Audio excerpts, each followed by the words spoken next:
Want to step up your iPhone photography?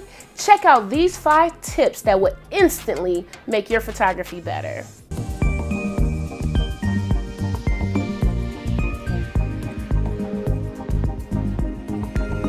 Hello everyone, I'm Ashley Zachary. Welcome to A2thezshow. Show. I am a filmmaker who loves content. Number 1, use grid lines. So you want to use the grid line in order to help you with the rule of third, right? Because with the grid line that you're going to see on the screen, you can see everything placed in threes, like 1, 2, 3. Then you can see where your subject and or your object is on the screen, and that can determine how you take your photos on your iPhone. So it's all about what you want to play with, but using a grid is like one of the simple steps that is going to be elevating your photography and taking it up. Especially like if you are an iPhone person and you take a lot of photos with your iPhone, you want to take that time to have that grid so you can know where you're placing that in the form and just in general inside of the grid. Number 2, tap to focus.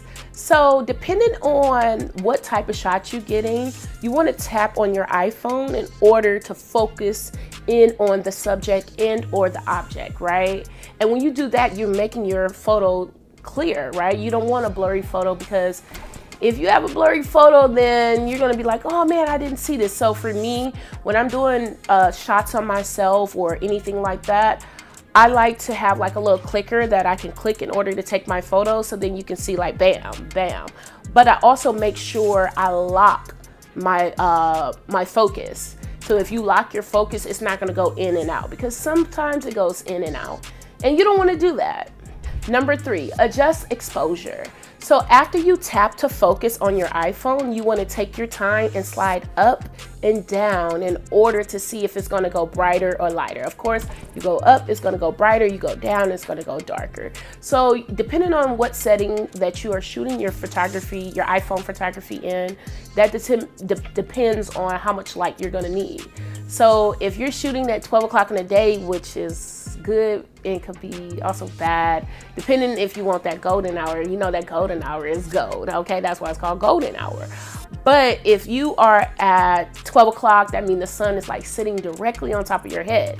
Then there's gonna be a lot of harsh shadows. So depending on if your subject and or object is dimensional, how you can move and fluctuate with that. But then if you take your time and hold the focus and then slide up and down for your exposure, it's gonna make your pictures better depending on if you want it lighter or darker. So that is another key fact. Number 4, using natural light. So you wanna use natural light in general. Natural light is the best light. So you want to either do early mornings or you want to do late afternoons.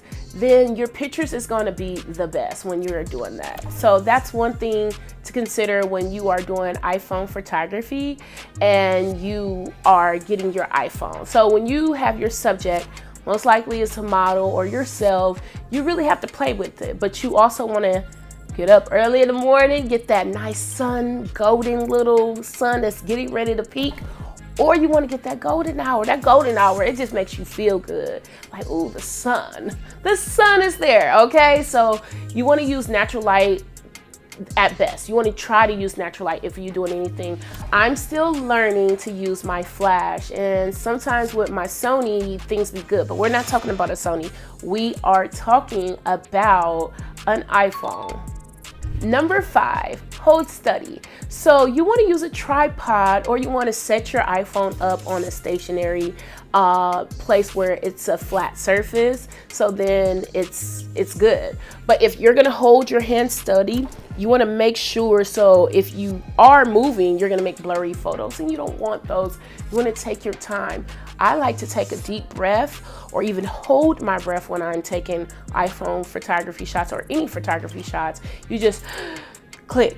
Okay, so that's a nice little technique, but you want to hold your hand steady in order to avoid blurry shots. Bonus, clean your lens. You always want to make sure your lens is clean on your iPhone. A quick wipe down will stop you from having blurry and ungood photos. What is that? not having photos that are not sharp and blurry. So you want to just do a quick wipe down, just quick, because if you're not quick with it, you having the time of your life shooting, and you forget to wipe down your phone. No, make it a force of habit. Even when you are taking selfies or anything like that, or you're just out, take a time to remind yourself to wipe off your iPhone, your back camera, so you can have clear and sharp photos. Use burst mode. You want to hold down your shutter button in order to use your burst mode, because you're going to capture multiple photos. And in that, you are capturing those authentic moments. And that's what you want when you are having a subject and or an object, when you capture those moments. And if you enjoyed this video, smash that like button and don't forget to click right here to watch more videos. Peace.